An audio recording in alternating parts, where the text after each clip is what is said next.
Welcome to 7 second GK. இந்த video பற்றி வந்து பார்த்தீங்கன்னா நம்ம டிஎன்பிசி குரூப் 4 2026 அண்ட் 27க்காக வந்து நம்ம யூடியூப் சைடில் வந்து ஃப்ரீ டெஸ்ட் பேட்ச் வந்து பார்த்துட்டு வரோம். அதில் வந்து பார்த்தீங்கன்னா தேர்வு 10 தான் வந்து இந்த வீடியோ பதிவில் நம்ம பார்க்க போகிறோம். இந்த தேர்வு 10க்கு வந்து என்ன டாபிக் வந்து கொடுத்துருந்தாங்கன்னு பார்த்தீங்கன்னா, தமிழ் சான்றோர் பற்றிய செய்திகளில் கண்ணதாசன், காயிதே மில்லத் இவங்க 2 பேரை பற்றி தான் வந்து கொடுத்துருந்தோம். ஒவ்வொரு டெஸ்ட்டுக்கிலேயே வந்து பார்த்தீங்கன்னா லாஸ்ட்டில் நெக்ஸ்ட்டு தேர்வுக்கு வந்து என்ன டாபிக் வந்து படிக்கணுமோ அதை வந்து ஃபஸ்ட்டே வந்து கொடுத்துருவோம். அந்த டாபிக்ஸ் வந்து நீங்கள் படிச்சுட்டு வந்துடுங்க. இப்போ வந்து பார்த்தீங்கன்னா தேர்வு வந்து என்னன்னு சொல்லி பார்த்துட்டு வரலாம்.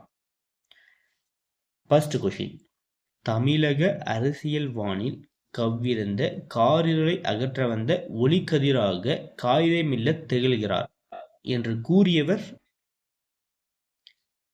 ஆன்சர் பி, அறிஞர் அண்ணா. கொஷின் நம்பர் 2, காயிதே மில்லத் ஓர் உத்தமமான மனிதர் என்று கூறியவர்? உத்தமமான மனிதர் யாருன்னு சொன்னார்னு பார்த்தீங்கன்னா தந்தை Periyar. Answer B. Question number 3, Quaid-e Millath அவர்கள் எப்போது சென்னை மாகாண சட்டமன்ற உறுப்பினராக இருந்து சிறப்பாக பணியாற்றினார்?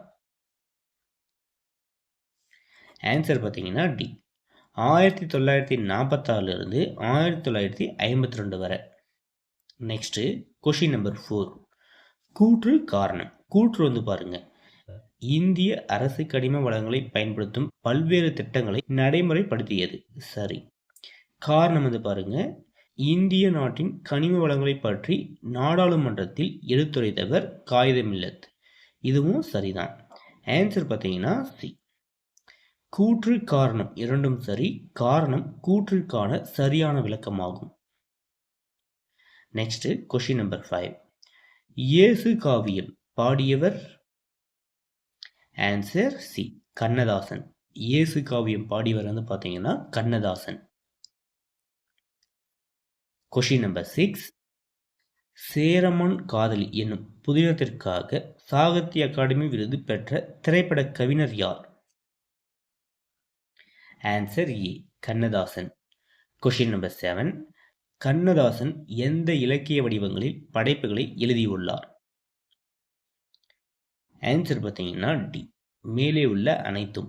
என்னன்னு பார்த்தீங்கன்னா கவிதைகள், நடனங்கள், புதினங்கள், காவியங்கள், சிறுகதைகள், கட்டுரைகள். இது எல்லாமே வந்து இந்த எல்லா வடிவிலுமே வந்து பார்த்தீங்கன்னா கண்ணதாசன் வந்து படைப்புகளை வந்து எழுதியுள்ளார். நெக்ஸ்ட் கொஷின் நம்பர் 8, கண்ணதாசன் வெளியிட்ட கட்டுரை தொடர் எது? கண்ணதாசன் வெளியிட்ட கட்டுரை தொடர் வந்து பார்த்தீங்கன்னா அர்த்தமுள்ள இந்து மதம். Answer B. Question number 9, Kannadasan எளிய முறையில் மக்களுக்கு கொண்டு சென்றது எது? எளிய முறையில் வந்து மக்களுக்காக வந்து கொண்டு சென்றது எதுன்னு பார்த்தீங்கன்னா மெய்யியல். Answer B. கொஷின் நம்பர் 10, விடுதலை போராட்டத்தின் போது காயிதே மில்லத் டேஸ் இயக்கத்தில் கலந்து கொண்டார். எந்த இயக்கம் பார்த்தீங்கன்னா ஒத்துழையாமை இயக்கத்தில் கலந்து கொண்டார். கொஷின் நம்பர் 11, ஒத்துழையாமை இயக்க காலகட்டத்தில் காயிதே மில்லத் எங்கு பயின்று கொண்டிருந்தார்? ஆன்சர் ஏ, திருச்சி தூயவளனார் கல்லூரி. கொஷின் நம்பர் 12, காயிதே மில்லத் எவ்வாறு மரியாதையுடன் அழைக்கப்படுகிறார்? கண்ணியமிகு. Answer C. கொஷின் நம்பர் 13, மணக்கொடை வாங்கும் திருமணங்களில் கலந்து கொள்ள மாட்டேன் என்று வெளிப்படையாக அறிவித்தவர்? Answer D, Quaid-e Millat. Question number 14, Quaid-e Millat எம்மொழியை நாட்டின் ஆட்சி மொழியாக அறிவிக்க வேண்டும் என்று மொழி பற்றிய நாடாளுமன்ற கூட்டத்தில் குறிப்பிட்டார். எந்த மொழின்னு பார்த்தீங்கன்னா Tamil. Answer D. Question number 15, மிகவும் இலக்கிய செறிவு கொண்ட மொழி என்று காயிதே மில்லத் எம்மொழியை குறிப்பிட்டுள்ளார்? எந்த மொழின்னு பார்த்தீங்கன்னா answer D, Tamil. Question number 16, இப்படிப்பட்ட தலைவர் கிடைப்பது அரிது என்று தந்தை பெரியாரால் பாராட்டு பெற்றவர்? Answer D, Quaid-e Millath Muhammad Ismail. Question number 17, Quaid-e Millath பற்றிய கூற்றுகளில் பொருந்தாதது எது? ஃபர்ஸ்ட் ஒன் பாருங்க. மிக சிறந்த தொழில்துறை அறிவை பெற்றிருந்தார். இது சரி. தம் வாழ்நாள் முழுவதும் சமய பரப்புரைகளுக்காக அர்ப்பணித்தார். இது தவறு. இப்போ ஆன்சர் பார்த்தீங்கன்னா ஏ மட்டும். ஒன்று மட்டும் சரி. Question number 18. கூற்றுகளை ஆராய்க. ஃபர்ஸ்ட் ஒன் பாருங்க. தமிழக அரசியல் வானில் கவிழ்ந்த காரிருளை அகற்ற வந்த ஒளிக்கதிராக காயிதே மில்லத் முகமது இஸ்மாயில் அவர்கள் திகழ்கிறார். இது யார் சொன்னாங்கன்னா தந்தை பெரியார். இது பார்த்தீங்கன்னா தவறு. யார் சொல்லியிருப்பாங்கன்னு பார்த்தீங்கன்னா அறிஞர் அண்ணா தான் இந்த கூற்று சொல்லியிருப்பார். நெக்ஸ்ட்டு கூற்று 2 பாருங்க. இப்படிப்பட்ட தலைவர் கிடைப்பது அரிது. அவர் நல்ல உத்தமமான மனிதர். இது அறிஞர் அண்ணா சொல்லியிருக்காரு. இது தவறு. இது இந்த கூற்றை யார் சொல்லியிருப்பாங்கன்னு பார்த்தீங்கன்னா தந்தை பெரியார் சொல்லியிருப்பாரு. ஆன்சர் பார்த்தீங்கன்னா சி. இரண்டும் தவறு. Question number 19. கண்ணதாசனின் இயற்பெயர் என்ன? கண்ணதாசனின் இயற்பெயர் பார்த்தீங்கன்னா Muthiah. Answer A. Question number 20. நான் நிரந்தரமானவன், அழிவதில்லை, எந்த நிலையிலும் எனக்கு மரணமில்லை என கவிதை பாடியவர்? Answer B. Kannadasan. Question number 21. Kannadasan படைத்த நாடகம்? Answer D. Rasathandanai. Question number 22. Kannadasan எழுதிய புதின நூல்களுள் சாகித்ய அகாடமி பரிசு பெற்ற நூல் எது? Answer B. Cheraman Kadhali. Question number 23. Yesu Kaviyam என்னும் நூலின் ஆசிரியர் பெயர் யாது? Answer B. Kannadasan. Question number 24. Quaide மில்லத்தின் இயற்பெயர்? Answer D. Muhammad Ismail. Question number 25.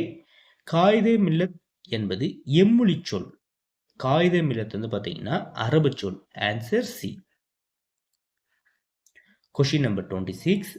Quaide Millat என்னும் சொல்லின் பொருள்? Answer B. சமுதாய வழிகாட்டி. Question number 27. இந்திய சீன போர் எப்போது நடைபெற்றது? Answer D. 1962. Question number 28. இந்திய சீன போரின் போது இந்திய நாட்டின் முதன்மை அமைச்சராக இருந்தவர் யார்?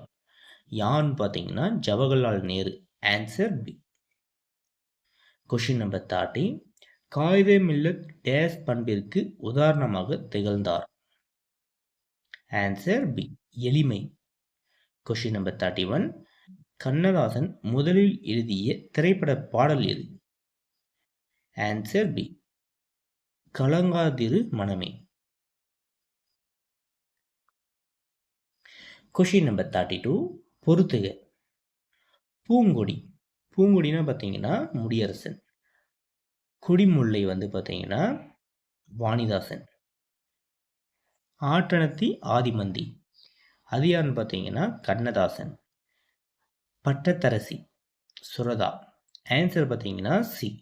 3, 4, 1, 2 இதுதான் சரி. Next question number 33. மாற்றம் எனது மாநில தத்துவம் என்றவர் யார்? Answer C. Kannadasan. Question number 34. கண்ணதாசனுக்கு வழங்கப்பட்ட சிறப்பு பெயர் யாது?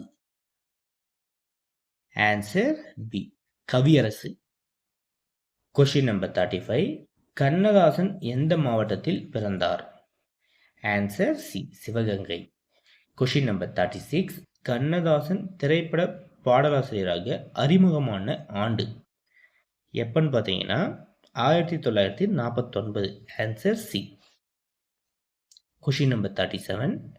கீழ்வருவனற்றுள் கவிஞர் கண்ணதாசன் இயற்றாத நூல் எதுன்னு பார்த்தீங்கன்னா கொய்யாக்கனி. Answer D. கொஷின் நம்பர் 38 பார்த்தீங்கன்னா ஆன்சர் கமெண்ட்ஸ் கமெண்ட் பண்ணுங்கள். ஏன்னா இதான் லாஸ்ட் கொஷின். நாம வந்து எதுனா வந்து ஒரு வீடியோ வந்து உங்களுக்கு எதனா கொஷின்ஸ் வந்து கொடுத்தாலோ இல்லை வந்து எதனா வந்து உங்களுக்காக சொல்லியிருந்தோ அதுக்கு வந்து கண்டிப்பாக வந்து ரெஸ்பான்ஸ் பண்ணுங்கள். நீங்கள் ரெஸ்பான்ஸ் பண்ணிங்கன்னா தான் நெக்ஸ்ட் வீடியோ அப்லோட் பண்ணால் நமக்கு ஒரு மோட்டிவேஷனாக இருக்கும். நெக்ஸ்ட் வந்து பார்த்தீங்கன்னா அடுத்த தேர்வில் வந்து என்ன பார்க்கலான்னு பார்த்தீங்கன்னா தமிழ் தேர்வு 11ல் வந்து தமிழ் சான்றோர் பற்றிய செய்திகளில் தாராபாரதியும் வேலு நாச்சியார் தான் வந்து கொடுத்துருக்கோம். இந்த 2 டாபிக் வந்து படிச்சுட்டு வந்துடுங்க. நெக்ஸ்ட் தேர்வில் வந்து இந்த 2 டாபிக் தான் வந்து பார்க்க போகிறோம். நெக்ஸ்ட் வந்து பார்த்தீங்கன்னா உங்களுக்கு இந்த பிடிஎஃப் வந்து வேணும்னு வச்சிங்கன்னா இப்போ வந்து பார்த்தீங்கன்னா நம்ம தமிழ் வந்து ஃபுல்லாக நியூஸ் சிலபஸ் வைஸ் ஃபுல்லாகவே வந்து உங்களுக்கு கம்ப்ளீட் பண்ணி தந்துட்டு நெக்ஸ்ட் வந்து ஃபுல் டெஸ்ட் வந்து கனெக்ட் பண்ணுவோம். அது வரைக்குமே வந்து பார்த்தீங்கன்னா இந்த யூடியூப் ஃப்ரீ டெஸ்ட் வந்து நம்ம யூடியூப் சேனல் வந்து கனெக்ட் பண்ணிட்டு வருவோம். அதுக்கு வந்து உங்களுக்கு பிடிஎஃப் வந்து வேணும்னு நினச்சிங்கன்னா 49 ருபீஸ் வந்து கீழே கொடுத்துருக்க ஜிபே நம்பருக்கு பே பண்ணிட்டு இதே நம்பர் தான் நம்ம வாட்ஸ்அப் நம்பரும். இந்த நம்பருக்கு வந்து நீங்கள் பே பண்ண ஸ்க்ரீன்ஷாட்டு நேம் டிஸ்ட்ரிக்ட் வந்து சென்ட் பண்ணிங்கன்னா நம்ம பிடிஎஃப் ஃபுல்லாக வந்து நம்ம ஒரு ப்ரைவேட் குரூப் வந்து அப்லோட் பண்ணிட்டு வரோம். அந்த குரூப் வந்து உங்களை ஆட் பண்ணி விட்டுருவோம். அழகு 7 வந்து 15 கொஷின் வந்து கேட்டிருக்காங்க தமிழில். இந்த 15 கொஷின் வந்து பார்த்தீங்கன்னா புக் சோர்ஸில் மட்டும் தான் கேட்டிருக்காங்க. இந்த அழகு 7க்கு வந்து நீங்கள் நெக்ஸ்ட் வந்து அவுட் ஆஃப் சோர்ஸ் வந்து படிக்கிறது தேவையில்லை. நம்ம கொடுக்குற கொஷின் வந்து பார்த்தாவே போதும். நம்ம வந்து அழகு 7க்கு வந்து கிளாஸஸ் வந்து பார்த்துட்டு வரோம். இந்த கிளாஸஸ் வந்து பார்த்தாவே போதும். கிளாஸ் ப்ளஸ் நம்ம கொடுக்குற கொஷின் பார்த்தீங்கன்னாவே அழகு 7 வந்து 15 கொஷின் ஈஸியாக ஸ்கோர் பண்ணிடலாம். அழகு 7க்கு வந்து அவுட் ஆஃப் சோர்ஸ் வந்து நீங்கள் நிறையா வந்து படிக்கணும்னு அவசியமே இல்லை.